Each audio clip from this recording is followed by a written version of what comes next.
माता दी। तो ये चौपाई आप सबकी सुनी सुनाई है रविदास की, जो कि मन चंगा तो कटौती में गंगा। आज उसका महत्व समझाते हैं कि क्या कहा था उन्होंने। तो जैसे हम चारों तीर्थ में हो आए, भले ही गंगा जी में कितनी बार डुबकी लगाई हो, और जो मन का मैल ना धुला तो फिर क्या हुआ। जैसे कोई शीशी में गंदा पानी भर के ले जाओ और उसमें गंगा जी में डुबकी उसको लगवाते रहो, ढक्कन नहीं खोला, तब तक उसमें गंगा जल तो नहीं आएगा, वो गटर का पानी गटर का ही रहेगा। इसी तरह हमारे अंदर की भक्ति है। अगर हम चारों तीर्थ भी चले जाएंगे फिर भी हम भक्ति नहीं कर पाएंगे। जैसे कि इस शीशी का ढक्कन अगर खोल दिया जाता तो उसके अंदर गंगा जल भर जाता। इसी तरह हमारा मन है, अगर हमने अंदर भाव अच्छे नहीं रखे, भगवान के प्रति विश्वास नहीं, श्रद्धा नहीं, तो क्या मतलब हम चारों तीर्थ गए? कोई इस मतलब नहीं होता है। हमें अपने अंदर की बुराइयों को त्यागना होता है। जैसे कि वो शीशी का कीचड़ बाहर निकल जाता तब उसमें गंगा जल भरता। इसी तरह अगर हम मन की बुराइयों को नहीं निकालेंगे तब तक हमारे अंदर भक्ति प्रवेश ही नहीं करेगी, तब तक हम अच्छे इंसान बन ही नहीं पाएंगे, भक्ति मार्ग पे चढ़ ही नहीं पाएंगे।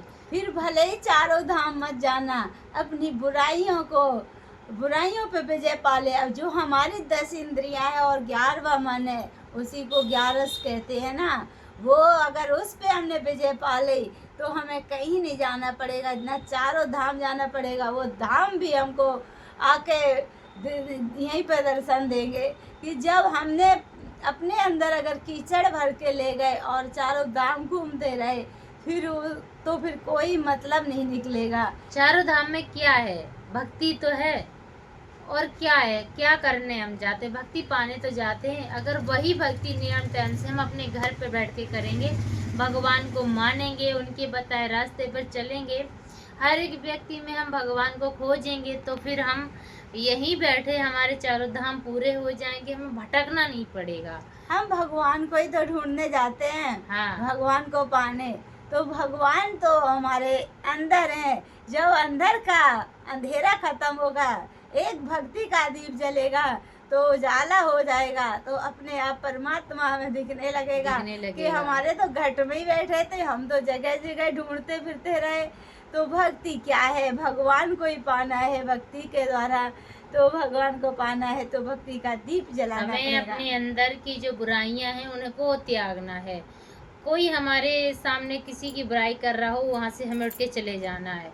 अगर हम समझा सकें तो समझा दें, नहीं समझा सके तो उस जगह को त्याग देना है। क्योंकि अगर हम वो सुनेंगे तो हमारे अंदर प्रवेश करेगा। तो हमें जो सुनना है वही हमें प्रवेश करना है, हमें भगवान का ज्ञान सुनना है, हमें भक्ति करनी है। जब हम ये करेंगे तब हमारे अंदर यही प्रवेश रहेंगे। अगर हम गलत संगति में फंसे रहेंगे तो अच्छी आदतें हमारी कभी माना अच्छी कि हो ही नहीं बाहर सकती। बहुत बारिश हो रही हो पर हमें जाना है तो छतरी का इस्तेमाल करते हैं, कर सकते हैं। हाँ, तो इसी तरह बुराइयों से बचना है तो ऐसे निकलना पड़ेगा, इनसे बाहर निकलना पड़ेगा, बुराइयों से। और सब अच्छा, जब से हम माई कालका की शरण गए हैं तब से उन्होंने यही हमें सिखाया है कि भक्ति मार्ग पे चलो। हमें गृहस्थी में तो रहना है, लेकिन गृहस्थी के साथ साथ हमें भगवान की शरण में भी रहना है। तो हम सबसे यही कहना चाहते हैं, आपके पास कितनी भी मजबूरियां हो, अगर आपने एक कदम भी भगवान के लिए बढ़ाया तो भगवान आपके 4 कदम अपनी तरफ खुद बढ़वाएंगे।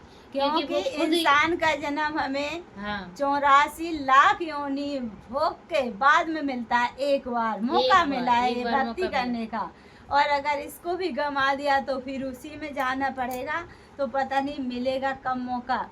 तो हमें गृहस्थी संभालने के तक नहीं मिला है, इसी शरीर से भक्ति करके अपनी मुक्ति भी करनी है। तो कैसे करनी है? थोड़ा थोड़ा समय निकाल के भगवान को अर्पण करना है कि भगवान आज हमें इतना समय मिला है तो हम भक्ति करते हैं, नाम जाप करते हैं, थोड़ा अच्छा काम कर लेना उसी समय में। उस समय को अगर हमने बर्बाद कर दिया तो ये बहुत समय कीमती है, इसको यूं ही नहीं जाने देना। आइसक्रीम की तरह होता है हमारा जीवन, कि टेस्ट करो या बेस्ट। अगर आपने आइसक्रीम को 2 मिनट के लिए छोड़ दिया तो पूरी वेस्ट चली जाएगी। इसी तरह हमारी ज़िंदगी के 2 मिनट हैं, अगर इनको हमने ऐसे ही परिवार और बच्चों में खेल के समय बिता दिया तो हमने ये जीवन वेस्ट कर दिया। तो हमें माई यही संकेत देती है, यही सब दिखाती है कि आपकी ज़िंदगी बहुत अनमोल है। आप यूं ही वेस्ट मत करो, परिवार के साथ रहो लेकिन भक्ति भी करो। आपके लिए भक्ति मेन है, परिवार तो सिर्फ एक मकसद है, एक जरिया है। क्योंकि बस अपने कर्तव्य करो, हाँ। उसमें भक्ति होती है। नाम जाप करने में कोई अलग से समय नहीं लाना है। इसी तरह ना भगवान भक्ति के लिए अब इतना पैसा चाहिए होता है, ना इसके लिए बड़ा वक्त चाहिए होता है। इसी गृहस्थी में रहते रहते आप अगर नाम जाप करते रहोगे तो एक दिन भगवान आपको बड़ा मौका देंगे और आपको ऐसी भक्ति मार्ग पे चढ़ाएंगे कि आप हमेशा हमेशा के लिए उनके चरणों से जुड़ जाओगे। तो आप सभी से मेरा यही निवेदन है कि आप कितने भी बिजी हो अपनी लाइफ में, लेकिन 2 मिनट ही सही भगवान के लिए ज़रूर निकाला करो। ये 2 मिनट आपकी ज़िंदगी के कहाँ अनमोल होंगे आपको भी नहीं पता है। भगवान आपके कहाँ सहारा बनेंगे आप नहीं जानते, लेकिन आप बस इतना ज़रूर करते रहो कि हमें भगवान के शरण भले ही क्षण मात्र ले जाना है लेकिन जाना है। हमारा यही मकसद है कि हम ईश्वर की शरण में झुकने के लिए, उन्हें पाने के लिए आए हैं। तो दोस्तों, अगर हमारी वीडियो आपको पसंद आई हो तो हमें ज़रूर कमेंट करना और हमारी पूरी वीडियो देखने के लिए बहुत बहुत धन्यवाद।